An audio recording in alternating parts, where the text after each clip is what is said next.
This Thursday, 11 a.m. Eastern Standard Time, the government shutdown drags on. Democrats blame Republicans, Republicans blame Democrats. But who's really at fault? If SNAP benefits stop, will struggling families pay the price while politicians play games?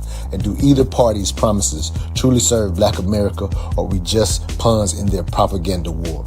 Don't miss episode 49 of Politically Conscious. If you're tired of the propaganda, listen to us.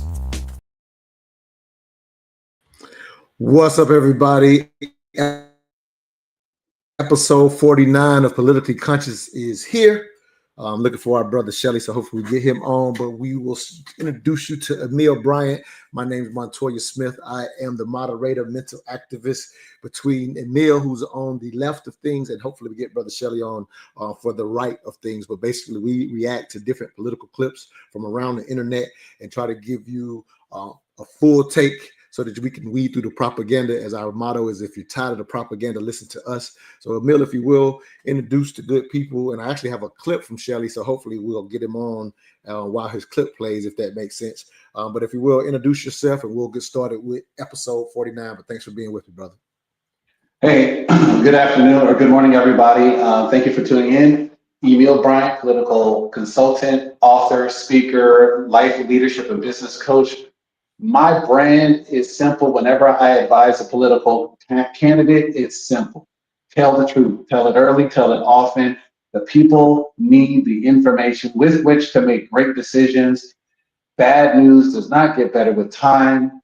Do not lie. It is not your stock and trade. You are a representative of the people. Tell the truth and let them know what they need to know to make the best decision, either to vote for you or against you, or to make decisions at the kitchen table. Hey, good stuff. Good morning, Nikki. So thanks for being with us this morning. So our first clip again comes from our other political expert for today's show, Shelly Winter. So again, hopefully we can get him on after this clip. But I was gonna have you respond to this clip first anyway. So hopefully that gives him some time. Let's go ahead and start with this clip from Shelly, and we'll get your reaction to it, Emil. Congressman Mike Collins, how are you, sir? Also candidate for U.S. Senate. Hey, Congressman, how are you, sir? I'm doing fine. How you doing, Shelley? Wonderful, wonderful. Let's start off with the shutdown. One of the concerns that I have with the shutdown is that the SNAP benefits, coming away from poor people. I know there's fraud in it, all of that stuff, but there's still people who desperately need this. What's going on with that? What do you see happening with the shutdown? Well, I mean, it's obvious that the Democrats have shut the government down for several different reasons. First, they hate Trump. We all know that, and they'll do anything to stop this agenda from going forward. And that's even putting 1.4 million Georgians that rely on SNAP at risk. They don't care about that. What they care about is the fact that we are getting things done in Washington. I mean, we were on a roll, Shelley. I mean, look, we had 40% of our appropriations bill done. The other 60% were sitting there ready to hit the floor. Let me ask you this. When you say 40% of the appropriations bill, can you explain what that means?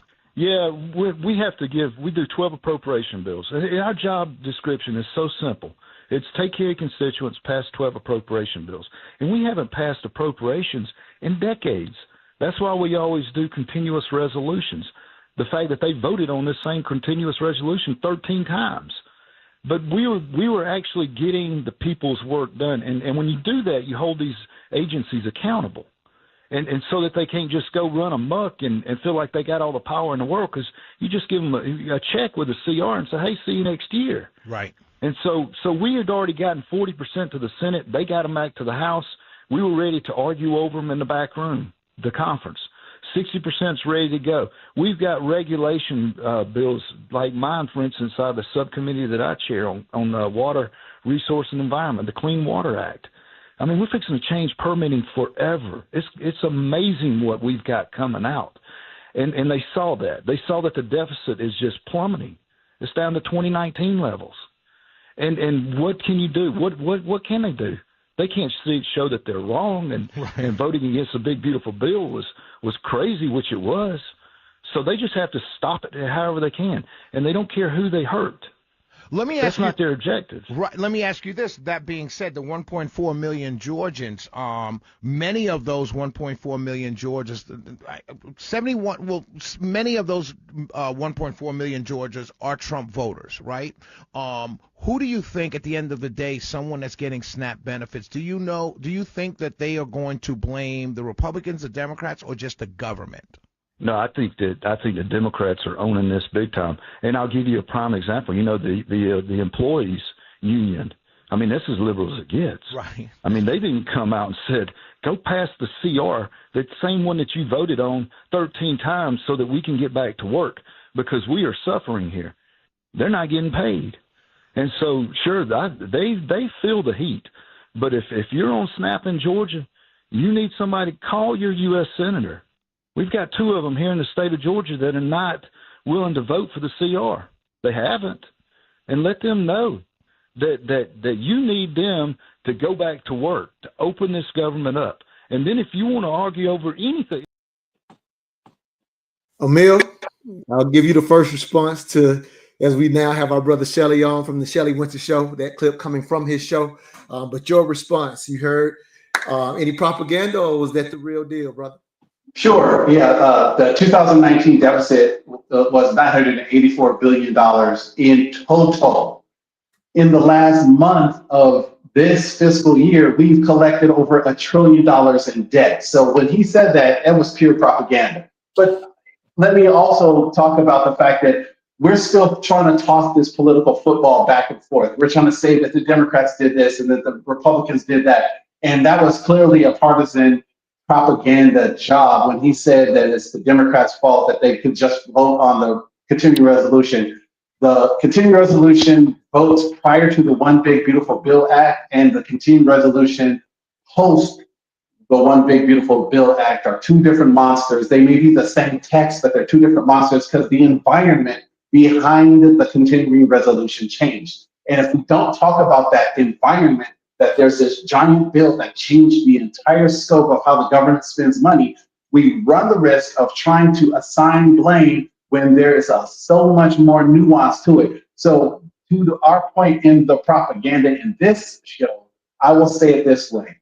Anytime you hear one side blaming the other, instead of saying, we know we did some things that they don't agree with, and we have some things that we know they want to do that we don't agree with, and we need to come together. If you're not hearing language like that, it's pure propaganda. And that's what Shelley was allowing on this show, because that's what that particular representative needed to do in order to advance his agenda as a politician.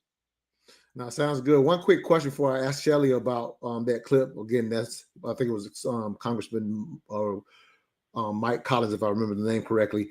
He was highlighting, and Shelley, I thought it was a good thing for him to highlight, explain that we've actually passed some of the actual agenda of the actual big, beautiful bill.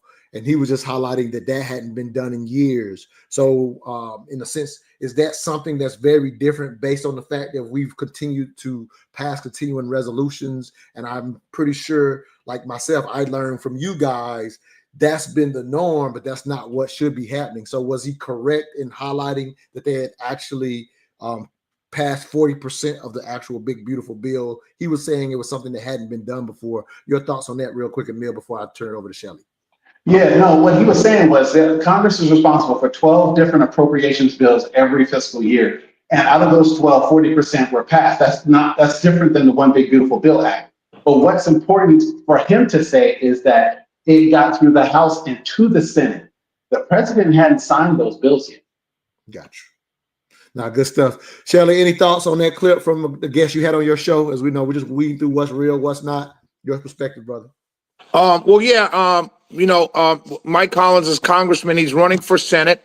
So, I mean, I don't call it propaganda when you're running against the 2 guys voting to keep the shutdown going. It's not propaganda to say, call them up and tell them to stop the shutdown. That's not propaganda. That's fact. Now, you may argue why they won't vote for it to be opened back up, but it's not propaganda for him to say, hey, if you don't want your SNAP benefits cut off, call your Democrat senators here in Georgia and tell them to vote for the continuing resolution.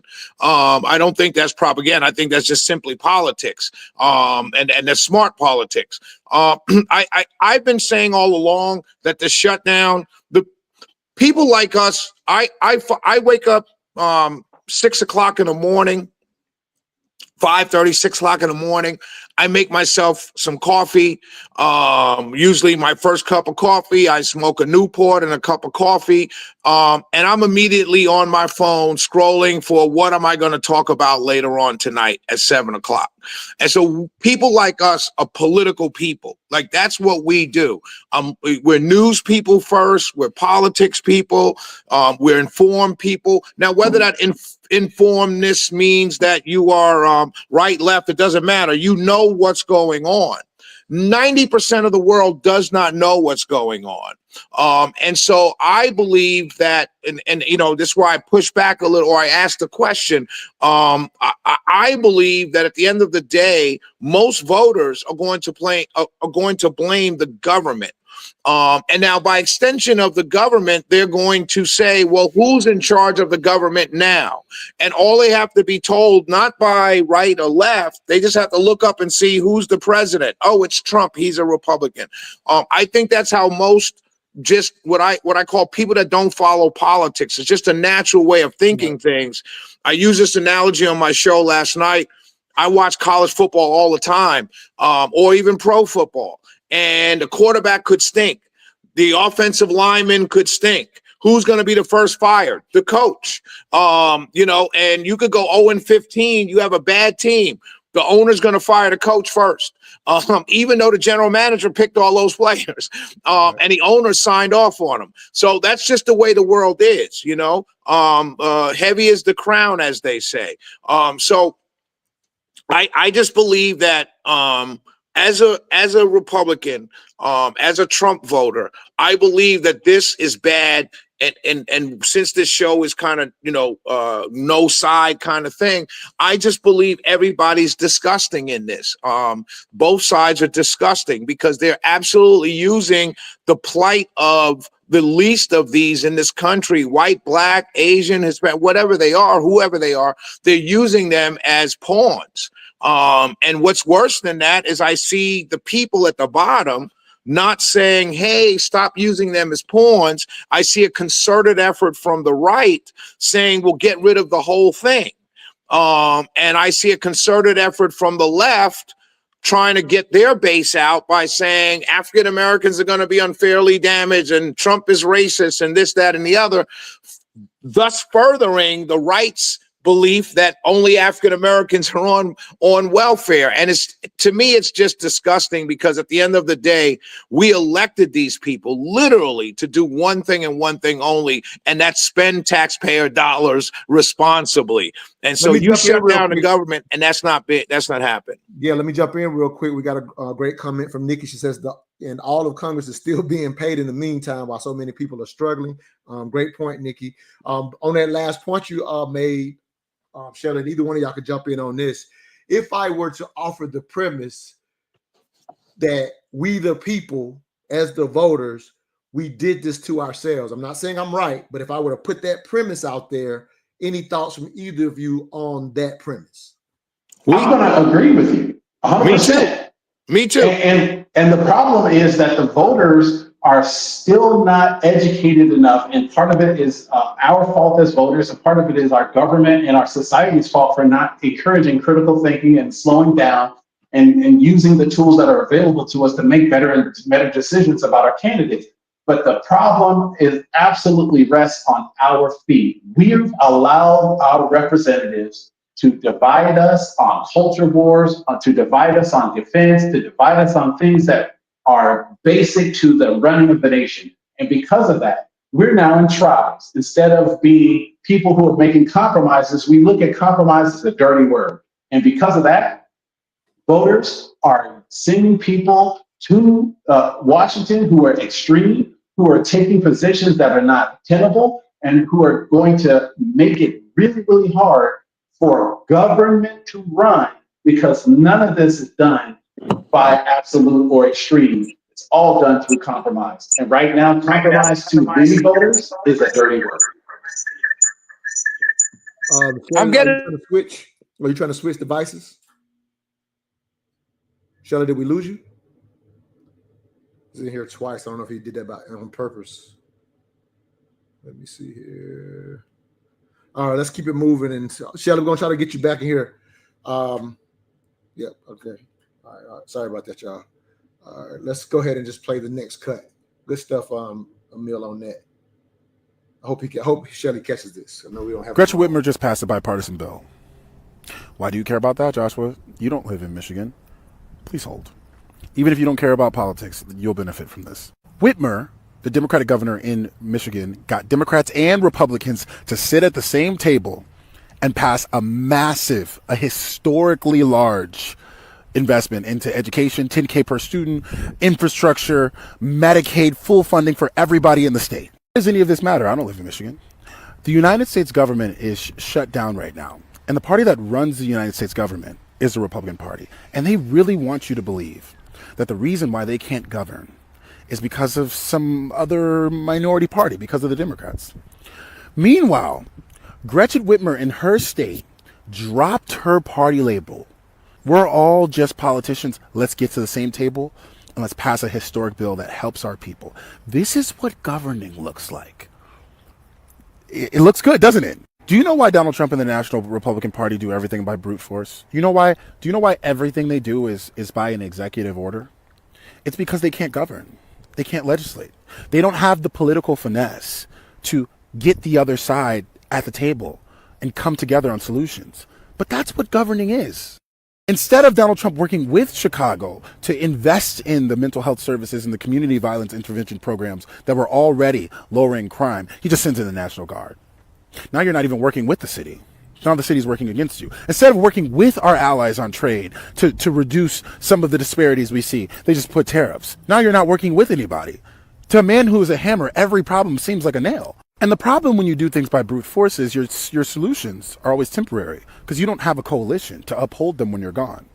Most of what Donald Trump is doing will just fade away once he's gone. But this is permanent. This is how you govern. This is how you legislate. This is how you lead. Kudos to Gretchen Whitmer. People over party. So we got Joshua Doss. Shelley, did you feel like you caught enough to respond to that? And I can. Yeah, I know. Okay. I'm familiar with what she did, and anything you do in a bipartisan nature is what you got elected to do. Anything. And the people who say on one side, oh, you're working with the crazies on the other side, we should ignore those people. You get elected literally to do exactly what they did in Michigan, and they did it in a bipartisan nature. And the reason why they were able to do it that way is because the Democrats there, Whitmer is a Democrat, right? Right. The Republicans there recognize that those were things they wanted to get done. You know, the roads and lower taxes, those are the things they ran on. So they're like, yeah, let's do it. And the Democrats realized these are the things we need, and so let's do it. So it's always a victory when you do things in a bipartisan way. To the one point that he made about Trump, the problem, and I get it, right? I don't know that I would I don't know how I would react. And this is an honest thing. If you can just give me a few minutes, right? I don't know how I would react if Montoya's been my friend for a long time. I met Emil when we started doing this, and I would consider Emil a friend now, right? But I've known Montoya a long time. I have some other friends that I've known a very long time. I don't know how I would react if I said, hey guys, I'm running for governor, and then all of a sudden they started calling me an Uncle Tom, a sellout, and a coon, right? I don't know how I would react to that. I don't know how I'd react to the media if all of a sudden people at the AJC, Shelley's a great guy, you know, Shelley's show is great, and then as soon as I announce I'm running for governor, they start talking about, but Shelley's a womanizer, Shelley got arrested for beating his wife, making up stories,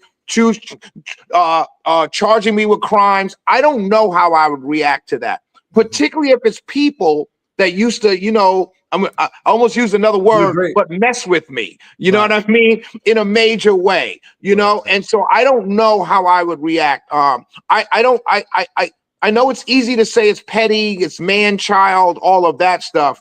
But when you dig deeper than just the surface, you do see hurt people, and you do see a guy that really does believe that, these people came after me. They went after my children. They went after my birthright. I mean, their birthright. They went after my money. They came into my house and rifled through my woman's underwear drawer. You know what I mean? And so the other side can simply say, well, you did something wrong. Well, what? You know what I mean? You didn't do anything. You didn't do this to other people. Roger Stone, they literally called CNN and arrested that man at 6 o'clock in the morning. He's a 70-something, 80-year-old man in his underwear. Like, who does this? And so there's a number of people who are like, you know what? You catch what you reap what you sow, and it's going to be 15 times worse. Now, that's not a defense of. That's an explanation of. The problem with all of that I'm seeing now, right? I get it, but the problem that I'm seeing now is I'm the one being caught up in your fight with another group of elites. And that's what the problem becomes for the voters. Right. When Donald Trump got elected in 2017, I said famously back then, Black people need to stay out of a fight between rich white people. And that's exactly what it was. Donald Trump against the elites who run this country, who run entertainment, who run education, who run all these things. They did not like him because he came out of nowhere and won. And he brought along all of his poor white trash cousins to the party. And they did not like that. And so I always famously said back then, hey, Black people, stay out of it, see what you can get.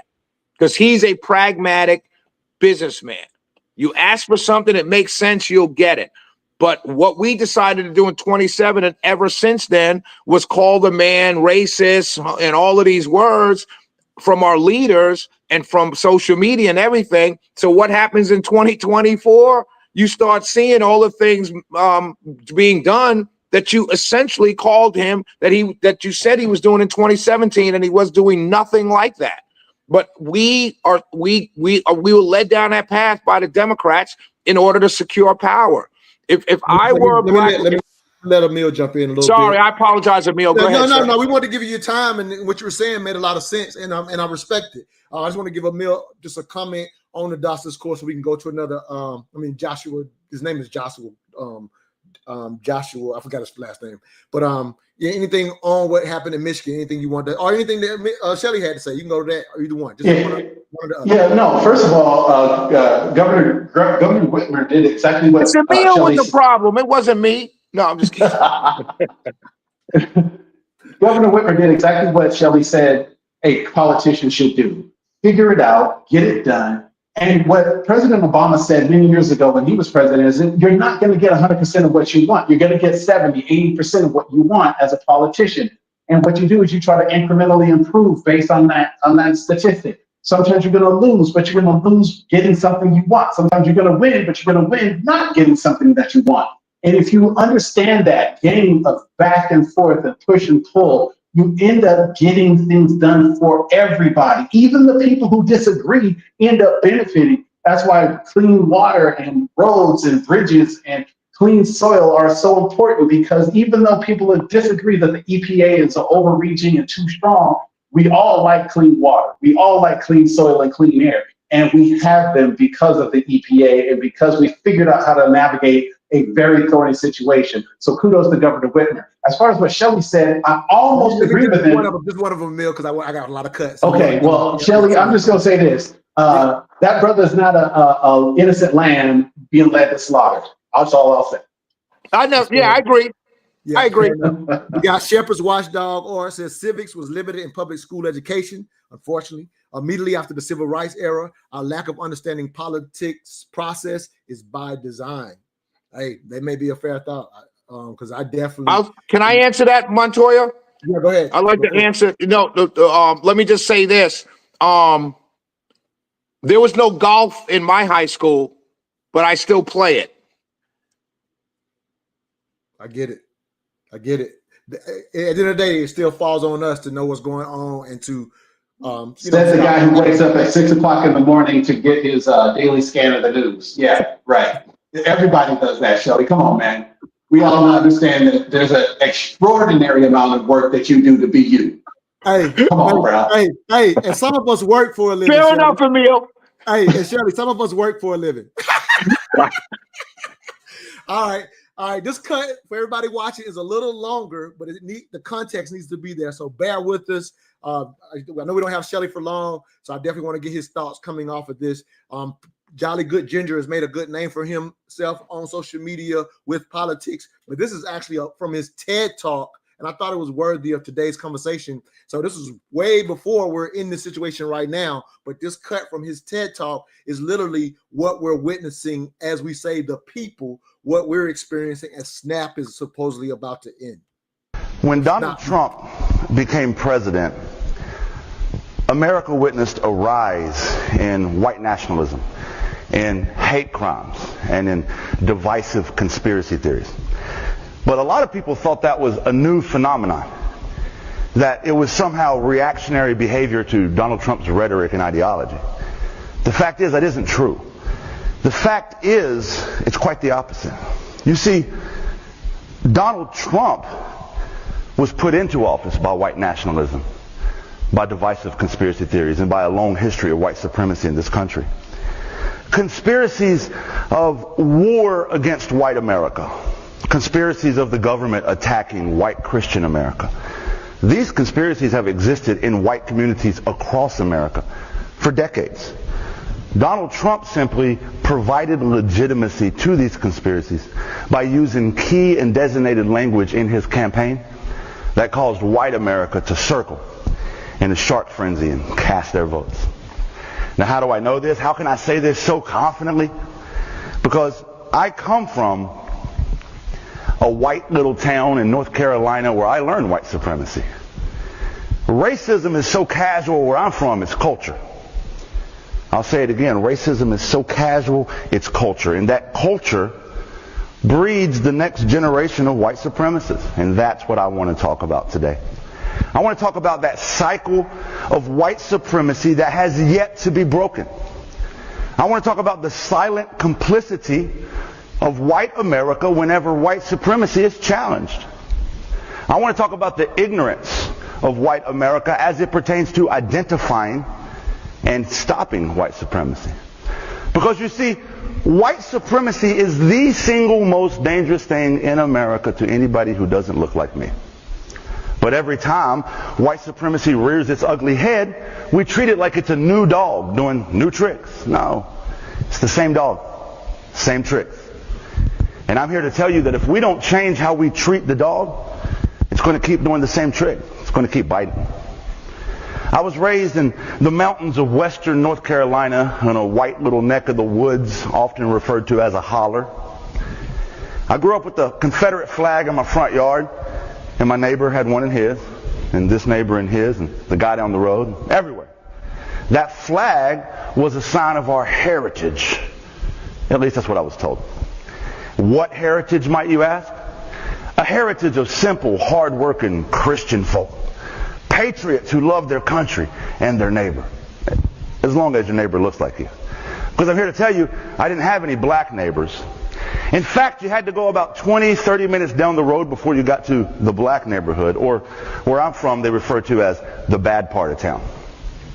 You see, racism, where I'm from, is so casual, it's hidden in plain sight. I didn't know it existed. The N-word was daily vocabulary. I didn't even know that was a bad word.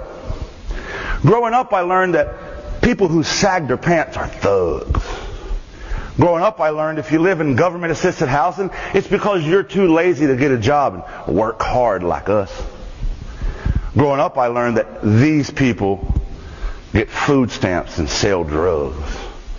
You see, one day my dad was going on a rant about just that when a guy knocked at my door. So I went and let him in. The guy went and sat with my dad, handed my dad some money. My dad weighed out the right amount of marijuana and gave it back to him. a drug deal.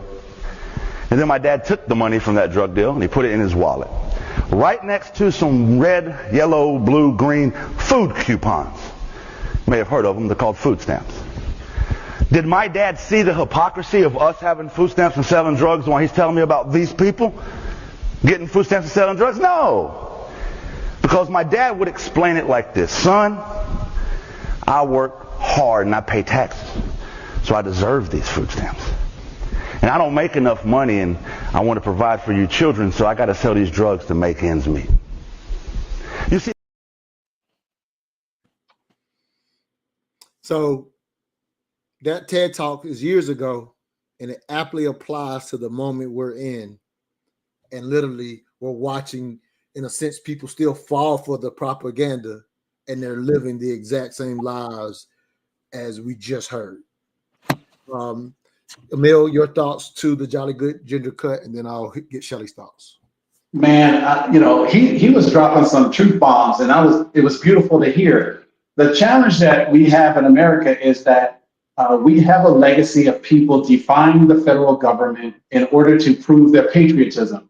And the problem with that is you end up with this case where people who look like Jolly Good Ginger, who come from environments similar to his, think that it's okay to defy the federal government as part of their cultural legacy, which often means that they're also defying the Constitution. And so if you have a Confederate flag in your front yard, like he was talking about, and you think that's part of your heritage, and we know that the Confederacy was all about defying the Constitution and the rules of law, we also see people thinking that their patriotism is measured by this kind of activity. So to me, he was spot on, and he had explained it well from a very personal cultural perspective.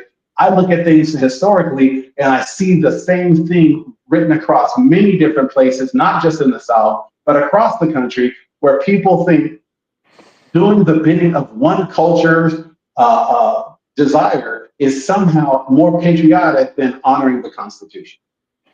Shelly, your thoughts to Jolly Good Ginger.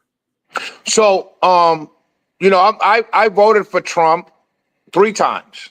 And the reason, and I said all along that I have more in common with Jolly Green Ginger or Giant whatever Ginger than I have in common with the white liberal in New York, elite journalist, whatever you want to call it. I have more in common with him. Whether he likes me, calls me the N-word, none of that matters. I have more economically in common with him, and under the guise of that we should be together. I don't care if you invite me into your home. I don't care what you call me, because I'm called despicable names by people that look like me simply because of who I voted for. So that doesn't bother me, the name calling. What I have always said, and Darwin Davis, I think is his name. He's the one that started befriending the Ku Klux Klans guy, and they became friends, and the guy stopped being a Klansman and stopped being racist and all of that. I think that, just like this Ginger guy, I don't know, he doesn't say, I'm sorry, I saw a server come in here. No, I want to address him. Yeah, I want to address him. You can, but let me finish my thought. Just like what he did, just like the Jolly Green Ginger did, that guy that you just played, at some point in his life, he came to that conclusion. Right. And you don't know when he came to that conclusion. You don't know if he met a sister that he fell in love with. You don't know what made him come to that conclusion. Now, there's ways of getting people to come to that exact same conclusion that he came to. My question to Mike Collins last night, when I asked him, many of the people that voted for Trump get SNAP benefits. Based on you saying 1.4 million people in Georgia get SNAP benefits, how will they respond? That's how you bring that out. Now, to Minister Server's point, what's the point in answering you by saying, yeah, they're racist and this what we deal? I mean, that's just stupid. That's mentally retarded conversation, because clearly what he's saying is a problem in this country. That's not the point to have the conversation about. Nobody has not known that. The point is, how do you get past it? beyond just yelling at them and saying they're racist or they're evil or they're animals or they're YT folks, or, using little code in your social media like children. How do you get around that, and how do you start to build a better community? Because quite honestly, if you really look at the numbers, with 13% of the population, and Asians are about to pass us. And I mean Asians, I mean Oriental, the Orient, Chinese, Asians, and other Indian Asians are about to pass us. Hispanics already have. So at what point will those people look at you and be like, man, you ain't fixed your problems yet? Because they're going to adopt the mentality of the guy, Jolly Green Ginger's neighbor. Because he's going to look at you and say, why are you still in the condition you're in? You're not going to be able to stand on the sidelines and blame the man, blame the government, blame Trump, blame racism, blame not teaching civics in school. You're going to have to eventually answer that question to a group of people who just got here and are surpassing you in every single socioeconomic facet. So how do you have that conversation? I'm not defending. I'm saying what he was saying. I absolutely know. I see it all the time on my Facebook page. I hear it sometime on my show sometime. Guy called in Friday, we're talking about SNAP benefits, and he said the poor people, they deserve to be poor because they haven't done anything to make themselves better. And when we went back and forth on my show, but, and he, in his mind, he's thinking most of the poor people are black, and he probably is poor himself. You see what I'm saying? So, the answer to that is, if you're white in America and you're poor, you really are the worst, the dumbest person in the world, especially if you believe in white supremacy. So if you're poor white trash, you've got to be the dumbest person in the world, because in this country, by virtue of where you come from and virtue of the color of your skin, it can be argued you should be able to have all the accoutrements of life. But to Server's point, let me jump in though, if you don't mind. And the one thing that I highlight again, politically conscious show, right? So the thing that I want to highlight, and Shelly, you've heard this from a couple of years ago, where I actually highlighted, I was doing those little 5-minute swells, and I highlighted how it become nonsensical to focus on the racism of Trump, because it was basically becoming white noise. And so once you realize that it's white noise from a political standpoint, what else can you speak to? And this is not me defending Trump whatsoever. It was just, we strategically, if we're actually going to actually move the needle on how we need to vote or what policies actually matter, if any part of the propaganda, right or wrong, becomes white noise, it is no longer effective in the campaign. So that was just a short 5-minute version of something. I agree with you. Right. I know. I'm just bringing it up from the standpoint of even the comments that keeps focusing on the part that, if we're honest about the politics, some of that has become white noise. And that's not me being dismissive or saying that you that are watching are wrong. But when Shelley says, what other part of the conversation must we have? It's going to have to be something other than that, because that didn't move the needle to, if you will, say, stop Trump for this re-election. And we got, last week, me and Emil and Leo talked about the possibility of, will there really be a 2028? That is on the table to a degree. And so we got to use something more effective than the white noise part of this politics or the propaganda of this politics to actually do something about it as we, the voters. So that's let me ask you all a question. This is a real. Gotta be quick. Yeah. No. Well, let me say this. Just play the parlor game, if you will, right? If you lived in a country that was basically all African American, right? And another group was here, right? Let's say you brought them in a slave, whatever the fact of the matter is, but there's a group here. You're in Black Island, and it's 80% black. And then it drops to 70, and it drops to 60, right? And you're seeing people pass you, and you're seeing Indians pass you, or Hispanics pass you, and you're seeing the government pay more attention to their needs than your needs, and you've been here the whole time. How would you react? You wouldn't react with a kumbaya spirit. And so I'm not saying this is not a defense of, this is an explanation of. And I think a lot of people, I don't know if it's their mentality, I don't know how grown they are, but a lot of people are unable to understand an explanation beyond the defense, because if you explain something, you're able to now navigate an idea of how to work with or fix it or whatever the problem is. But if your only idea is to yell and scream, he's a racist and they're white supremacists, well, a lot of good that's going to do you in 10 years. You I know, love the thought process. Montoya, Again, gotta be specific. Go ahead, Emil. the thing is that there's a lot to unpack here. I won't try to unpack it all. I'll just say this, that anytime you compare Black people in America to any other group that are immigrants, you also run the risk of comparing apples and oranges. Every socioeconomic demographic is in Black America because it's here, whereas immigrants are a selected, chosen group. And I'm not saying they're perfectly selected, but by all means they are. So that's part one. And part two, this is the only other thing I'll say, is that to Shelley's point, people are not going to simply yell the word racist. The reason why Thurgood Marshall is a lion and a hero in our culture is because he did more than call out racism. And what he did was he forced people's hands to the point where a very racist LBJ ended up signing the Civil Rights Bill, not because of Thurgood Marshall exclusively, but that's the element of our power that we can't forget. We're not just calling out racism, we're doing something about it through legislation and other means, and that is the power that we bring to the table. When we forget that, this is what Shelley's talking about, when we forget that and only use the label, we miss the opportunity to change the society for its better. So we have to be conscious that it's not just the calling people out, but doing something about it through boardrooms, through classrooms, through legislation, through courtrooms. It's got to be comprehensive. Otherwise, to your point, Montoya, it becomes degenerative white noise. Good stuff. Let me play this cut. How much longer we got? We got five more minutes with you, Shelley? I can chill. I had the wrong time. I can go to 12. Okay, all right, cool. Let me play this next cut. You ever watch a Democrat negotiate and think, wow, this must be the political version of getting bullied for your lunch money, and then offering the bully the dessert? Because Democrats used to throw punches. What happened? FDR told the rich that he welcomed their hatred and he built the New Deal anyway.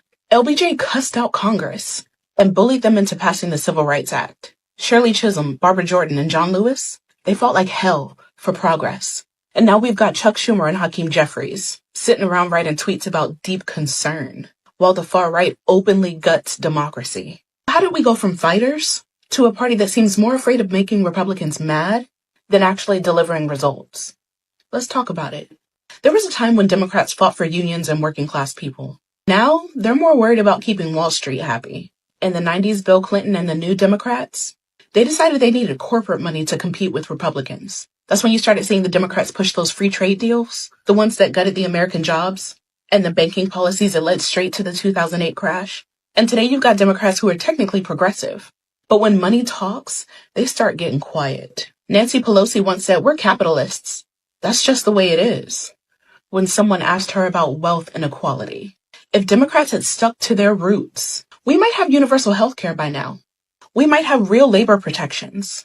We might actually be able to afford rent. But instead, we got a party who's too busy fundraising to actually fight for us. Democrats hold some sort of power, but they still act like they need permission to use it.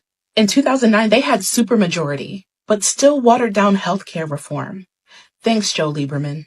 In 2020, they won the White House, the Senate, and the House, and still let Joe Manchin block everything.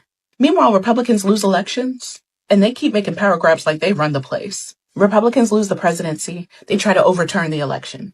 Democrats lose the presidency, they respect the process and go back to brunch. Republicans lose the House, they still control the messaging. Democrats lose the House, they just send more fundraising emails. At this point, if a Republican told a Democrat to stand in the corner, half of them would do it just to keep the peace. Bipartisanship in theory, compromise for the good of the country. Bipartisanship in reality, Democrats gut their own bills just to be snubbed by Republicans anyway. Dianne Feinstein built her career begging for bipartisanship, while Mitch McConnell ran circles around her. May she rest in peace. Joe Biden wasted a year trying to get GOP support for his economic agenda, and then acted surprised when they blocked it. Duh. Even Barack Obama spent years bending over backwards for Republicans, when they made it very clear that they just wanted him to fail. And the most embarrassing part? Republicans don't even pretend to care about compromise. They don't care if Democrats cry about norms and traditions. They don't care if they break democracy in broad daylight. They just do whatever they want. And Democrats keep acting like they're actually going to play fair one day. At this point, Republicans could introduce a... You ever watch a Democrat negotiate and think, wow, this must be the political version of getting bullied for your lunch money? Shelley, we'll start with you. I'll just highlight that something that we've talked about consistently on this show is that we need two viable parties to be able to pit themselves against each other for the betterment of the people. We started out earlier this year highlighting that, unfortunately, the Democrats did not appear to be that. And the Mills highlighted as the show went on that he liked some of the recent moves because they have actually, in a sense, showed up in ways they hadn't showed up earlier this year or the last few years, if you will. And so when I see this sister, her name's Anne Marie, this is just her viewpoint of how she sees things. And then one thing I'll say this to you, say this, and then Shelley, you jump in, is I hear her frustration from the standpoint of, she said the Republicans will do this in a way that the Democrats won't. When I hear her say that, I think some of that is the Trump effect on some of what she's suggesting right now, versus in a sense that that's how the Republicans have always moved. That's just my thought of things, but go ahead, Shelley. Let me tell you, I'll say this to that sister. She believes that there are two parties in this country. And there has never been two parties in this country. Well, I won't say never, but LBJ signed the Civil Rights Act. It was partially called building on Kennedy, who had just gotten murdered, building on that legacy. And the other part of it, he realized that businesses, the capitalism in America couldn't withstand you telling people they couldn't go places to spend their money. And so, we have to understand that there's a call listener posted this, and he's absolutely right. This is what I've been trying to say for many years. I have more in common with my working class brother and sister, whether they're black, white, Hispanic, or whatever, than I have with the people in charge. And this sister is mad at the Democrats. There are many Republicans mad at the Republicans, because right now in 2024, it's not a Trump agenda necessarily. The Republicans can do what they want. They have everything. Yet I don't have a better economy. I have prices down in certain areas, but I don't have a blowing up economy. I don't have an economy doing what it's supposed to do. I don't have anybody on my side pushing back on what's going on in Venezuela. I have nobody on my side pushing back on what's going on in Israel. All of a sudden, Ukraine should get as much as they want from my side, who scream that we need to stop giving them money. So there are a lot of people out there on my side who sound like her talking to Republicans. Mm-hmm. And so that's what I would say to what she's saying. She's not wrong. But the point is, there was never two sides, separate sides to the system of government. It was always, in the last, modern times, it was built to protect capital. Emil has talked about this too before. And I don't have a problem with that in a capitalist society, but you're hard pressed to tell people that capitalism is the greatest economic system around if it's not working for people. If people say, okay, if you say, hey, I'm going to go to school, get straight A's, go to college, get a degree, do this, do that, and then I go get a job and I'm still struggling, well, people start to realize, okay, maybe that wasn't the answer. Maybe I should have done something else. Maybe I should have become a plumber, or whatever the case may be. But as soon as this system doesn't show to work for everybody, that's why you got Mondani winning in New York. Because people are like, yeah, I know socialism. I heard it's not that good, but I'm working 5 jobs now just to keep my head above water. So let me try this, because this capitalism doesn't seem to work. So you should over to Emil. Emil, your thoughts too. So the sister was right, but she's right for 1984, not for 2025. And I mean that in all sincerity, because Carter was probably the last Democratic president who was not fully enthralled to corporate interests. But ever since then, you can go all the way back to Clinton. It doesn't matter who you talk to. for the last 45 plus years, the Democrats have the same problem the Republicans do. They're chasing after the same pot of money. If you don't believe me, go to every Fortune 500 company's website and see who they're donating money to. They all donate to both sides, which means that both sides are in their thrall. So we have a corporate controlled government. And to Shelley's point, if it worked for everybody, people wouldn't care. But what you have are people now like Peter Thiel and others who are trying to create a technocracy. And that is because they believe that this kind of government is no longer tenable. No, it isn't tenable. If you're going to have two parties that don't fight on behalf of the people in any significant way, because all of their funding or a majority of their funding is coming from corporate interests, you're not going to have a form of government that represents all people if the money they're getting comes from some of the people. So she's 100% right. She's just off by 40 years. The other problem in her commentary, in my opinion, isn't that the Democrats are weak, which I have said many times over. I think they need to throw more elbows, but also that the agenda the Democrats have used has never been crystal clear. They've fallen on swords for transgender issues. They've fallen on swords for fringe issues that are important to the people for whom they are important, but for the majority of Americans, these are not the things upon which they should fall on their sword. So I'm sorry that she's right, but she's also wrong. And the problem with the Democrats today is that they're not listening to the people who could give them more money and more opportunity to enact an agenda that works for most of them if they would not be stuck getting money from these corporate interests. I said it, and I'm not equivocating on it either. No, I feel you. One thing I will say, and I've said this from the very beginning of the show.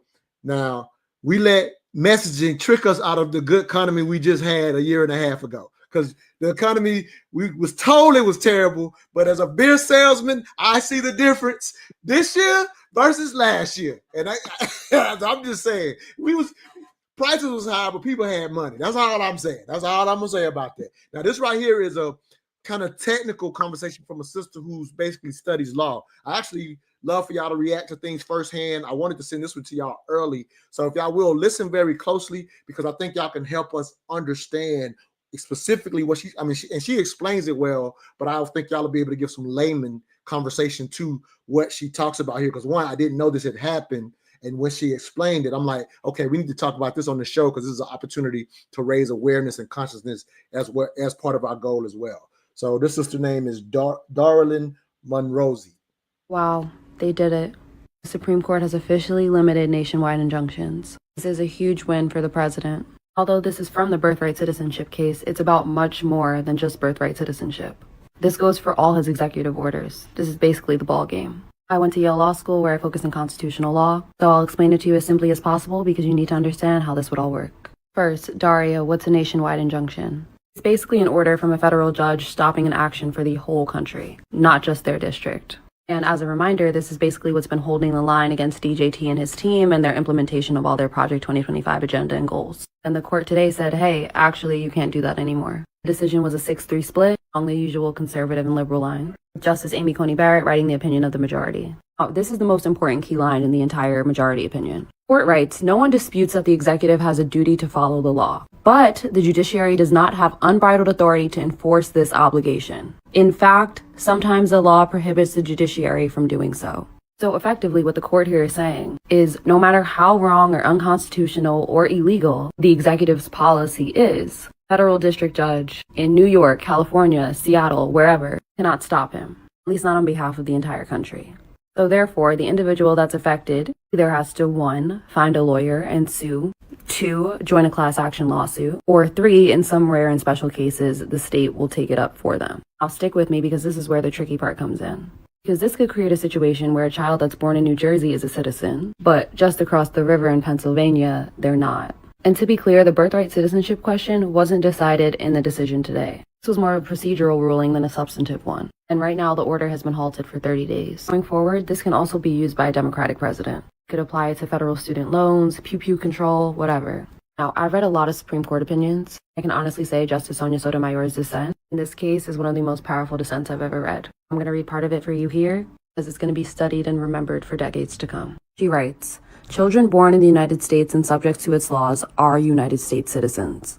That has been the legal rule since the founding. This court once attempted to repudiate it, holding in Dred Scott v. Sanford, the children of enslaved Black Americans were not citizens. To remedy that grievous error, Congress passed the 14th Amendment. There it has remained accepted and respected by Congress, by the executive, and by this court until today. No right is safe in the new legal regime that the court creates. Today, the threat is to birthright citizenship. Tomorrow, a different administration may try to seize arms from law-abiding citizens, or prevent people of certain faiths from gathering to worship. The majority holds that absent cumbersome class action litigation, courts cannot completely enjoin even plainly unlawful policies unless doing so is necessary to afford the formal parties complete relief. That holding renders constitutional guarantees meaningful in name only for any individuals who are not parties to a lawsuit. Because I will not be complicit in so grave an attack on our system of law.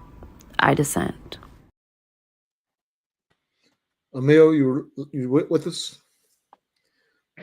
I know you're probably an expert at breaking down what we just heard, but I want to put what she said in layman terms and make sure what is it that we as the people should understand, and is there anything we could do, or are we just stuck with this ruling that she just basically read to us? I'm going to come at this without liberal or left-right spin. This is, to me, an American issue. It's very important. So I'm going to try to be as plain as I can without my personal political is. When the administration chooses to write or release an executive order that is unconstitutional, and a citizen or a group decides to sue the administration in federal court over the unconstitutional order that it wrote, that group is asking for relief on behalf of itself and every other citizen that would be affected by it. They don't say that all the time, but that's the implicit historical precedent that they're making. The problem is now you have to have in all, I think it's 22 federal districts, you have to have someone saying that in all 22 federal districts. Otherwise, what is considered unconstitutional in one part of the nation may not be considered unconstitutional in another part of the nation. Because what used to happen before this ruling was one federal district court could say, hey, across the nation, this is not unconstitutional until it goes up through the rest of the court system, federal appeals all the way to the Supreme Court. Now it's piecemeal. And that's what she was saying. A child born in one state could be considered a citizen, and in another state, not, because that federal injunction, that federal ruling in one district court might not apply to another district in America. So this is very, very problematic. It's problematic on multiple levels for conservatives and liberals, for progressives, for everybody. But the problem is that on the other side of the equation, there's a concern that the federal courts are overreaching, that they're too powerful, that they can make policy for the nation.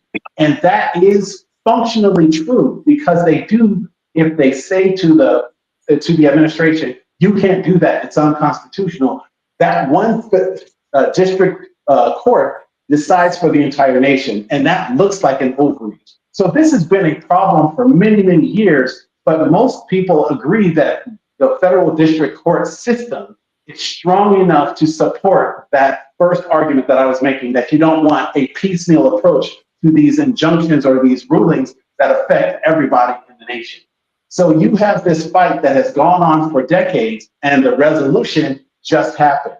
And what they're saying is, yes, it's better to piecemeal it. It's better to have a class action lawsuit. Like, you will have to have a massive army of lawyers ready to simultaneously file law in every federal district court in order to make it work. So that has been a problem for a long time. This is beyond liberal or Democrat or Republican. Yeah, thank you for the explanation. Shelley, do you see a problem with this? We got another comment here. Says, no, so it's a misreading. It's one of those things where what she's saying legally is all right, but it's a misreading of the ruling. What the ruling is, to Emil's point, is that what's happening now, and as Emil said, what's been happening for a long time, Obama does an executive order, and a state court, not state court, a U.S. district court in the southeast which is all red, will push back on the executive order. Biden wants to do just excuse all student loans. Well, a district court in a red part of the country will push back on that. Trump wants to do an executive order. The blue state district court will push back on it. What this ruling is essentially saying is that the injunction has to come from once the injunction comes from those blue courts or red courts, is that it's national. But the injunction is not, as you know, in district courts, this doesn't become the law. It just stops there and then moves up to the next level. So the idea that a kid could be a citizen in one state and not the other will never come to fruition, because it will never become law one way or the other until the Supreme Court rules on it. And so she's right in the facts that she's saying, but it's not going to come. It's one of those things where it says, oh, he's getting ready to this, we're all going back into slavery. No, the end result is not going to happen, but the lead up to it is an argument. To Emil's point, what they're saying is that this has stifled the executive branch, first of all, and this has stifled any kind of legal maneuvering with laws in this country, because it's so partisan that even the courts right now are partisan. And so I think, but I can't get over how fine she is. I wouldn't argue with her though. Yeah, I know you couldn't. Hey, I'd have been like, baby, you're right. Here it is. Now we're gonna go into extra innings. It's 3 minutes and 40 seconds for this next cut. We'll get y'all last comments and we're out of here. Extra innings for those that are first time watcher of the Politically Conscious Show. This is where we kind of take it above and beyond politics, if you will, to a degree in our extra innings. So we've kept it politics, and so this will be our last cut. Get their responses, and we're out of here. All right. And this actually is a cut that speaks to something you talked about earlier, Shelley. President Trump is taking issue with how our museums teach about slavery. Look at his post. The Smithsonian is out of control, where everything discussed is how horrible our country is, how bad slavery was, and how unaccomplished the downtrodden have been. Nothing about success, nothing about brightness, nothing about the future. We are not going to allow this to happen, and I have instructed my attorneys to go through the museums and start the exact same process that has been done with colleges and universities, where tremendous progress has been made. This country cannot be woke, because woke is broke. Where to begin? The lawyer in me wants to see the evidence. Make your argument. Accompany it with facts. Give me at least, at the bare minimum, specific examples of Smithsonian exhibits that are so out of control or woke, or otherwise we'll have to do the guessing and try to attach a level of credibility to an otherwise farcical argument. One of the 8 Smithsonian museums that Trump has referenced and is reviewing is, surprise, surprise, the National Museum of African American History and Culture. And yes, it goes into the unvarnished truth of slavery in America, the brutal reality that millions endured, and the impact that's still felt today. But the museum, if you actually go to it, rather than just talk about it and see it on paper from a Truth Social post, it doesn't only focus on suffering. It is about resilience and achievement and celebration. Umbrella, history. Take this sports exhibition that highlights the achievements of greats like Muhammad Ali and Jim Brown, Olympic uniforms from Gabby Douglas and Carl Lewis, or Double Victory, honoring African Americans who served in the United States military, Tuskegee Airmen, to Purple Hearts, and more. There's Musical Crossroads, celebrating Black influence in everything from jazz, an American-made form of music, all the way through hip-hop. And yes, it includes Louis Armstrong's trumpet. How about Spirit in the Dark, which looks at how religion is essential to the story of Black America? Well, if that's woke, then maybe woke just means telling the whole story. Because every exhibition that I just mentioned showcases exactly what Trump says that he wants. Success, brightness, a look toward the future. And Trump, well, he should know that, because the museum is one he visited in 2017 during his first term. This museum is a beautiful tribute to so many American heroes. It's amazing to see. We did a pretty comprehensive tour, but not comprehensive enough. So, Lonnie, I'll be back. I told you that. Because I could stay here for a lot longer, believe me. It's really incredible. This tour was a meaningful reminder of why we have to fight bigotry, intolerance, and hatred in all of its very ugly forms. Did you hear that? The museum is a meaningful reminder to fight bigotry, intolerance, and hatred in all of its very ugly forms. I couldn't have said it better myself, Mr. Can I start because I gotta go? Yeah, I was going to start with you, and the only thing I was going to say was you walked through the psychology earlier in the show that we just witnessed with the clips.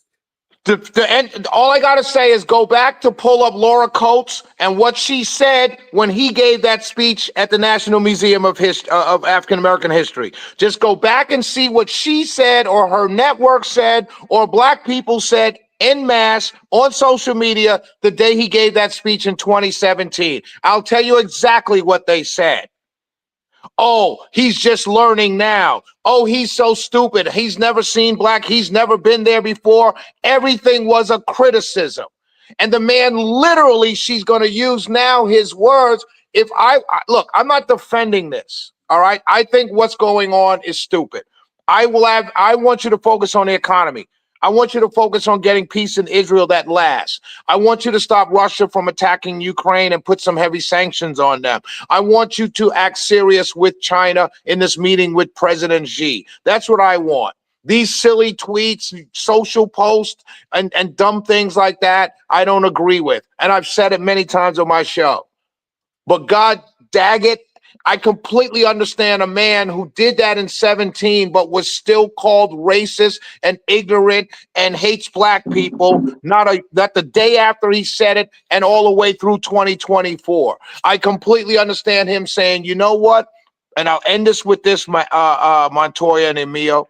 Right now, you're seeing in white America, particularly white liberal America, white guilt, and I've said this before, if it were a gas gauge, it's on E. They're not caring anymore. And that's what you see happening with Donald Trump. And you know who the canary in the coal mine was? Scott Adams, the great cartoonist. When he saw a poll several years ago that showed black people, like 45, 50% of black people thought white people were racist.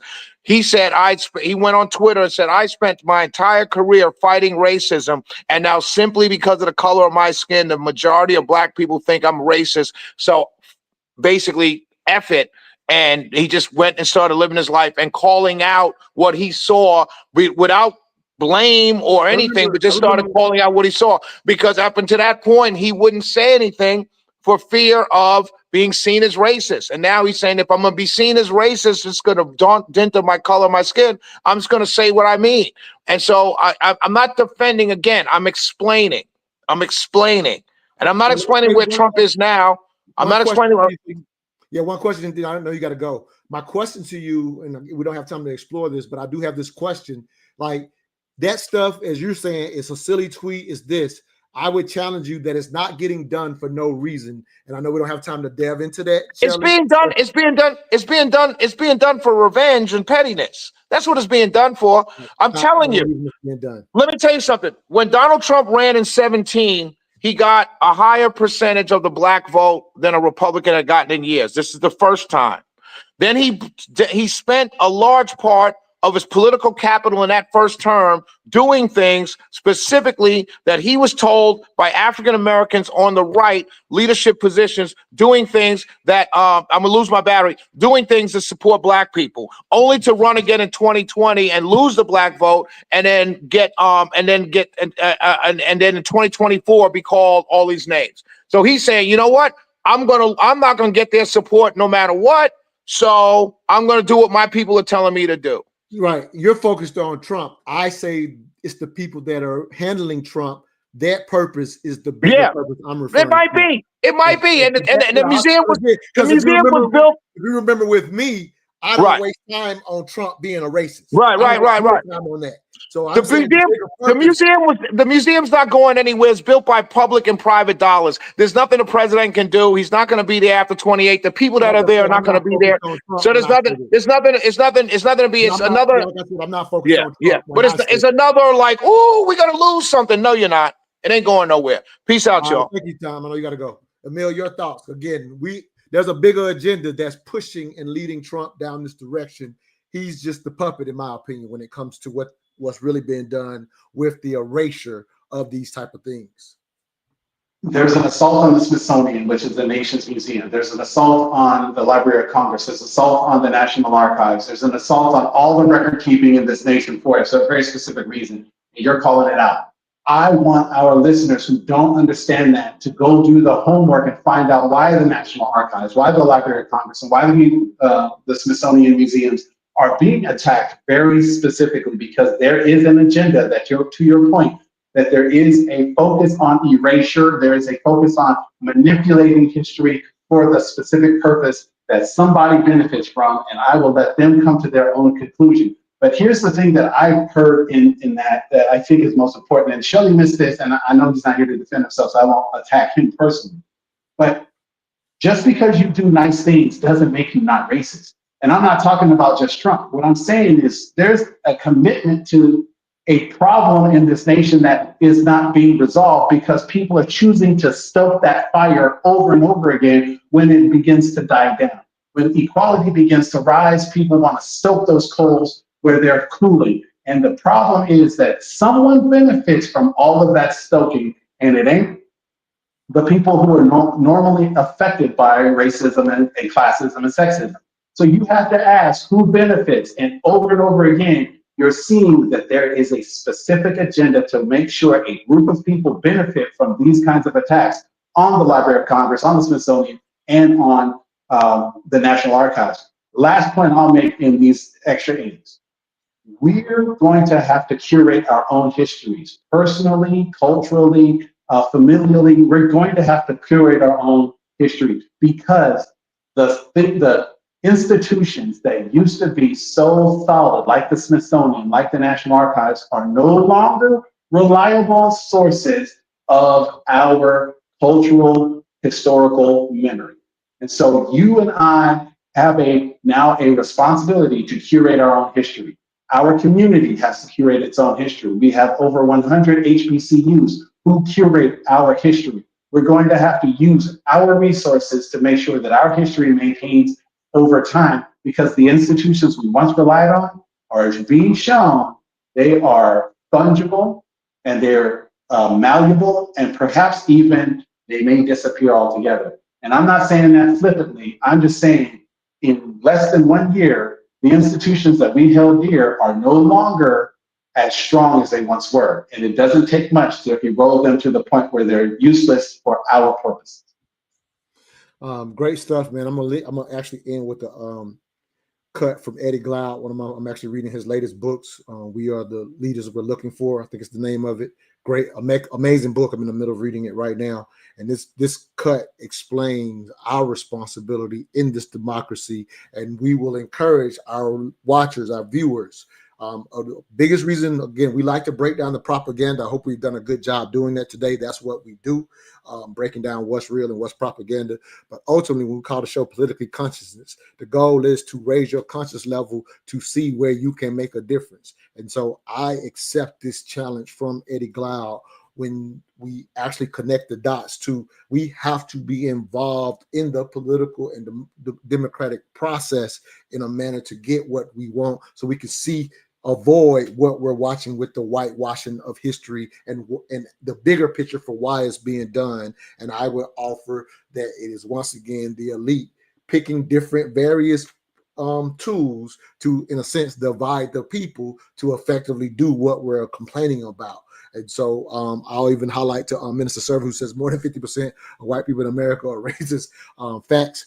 I would encourage you, pick up my book, Re-Education of the Negro. Got some stats in there to kind of show you, in a sense, where the hardcore races are, in a sense, in our country. The bigger issue is those who are not concerned which is more of those who are racist. But if you're not concerned, then you allow things to happen that end up effectively you're a part of the problem by not being concerned. So I would say there's more people disinterested than there are actual racists, but the racists with power are actually constantly doing it for the elite to keep their money. So that's what I will offer from my perspective. But this last cut comes from Eddie Glau. Hope y'all enjoyed the show. Please share it with others who are wanting to raise their politically conscious.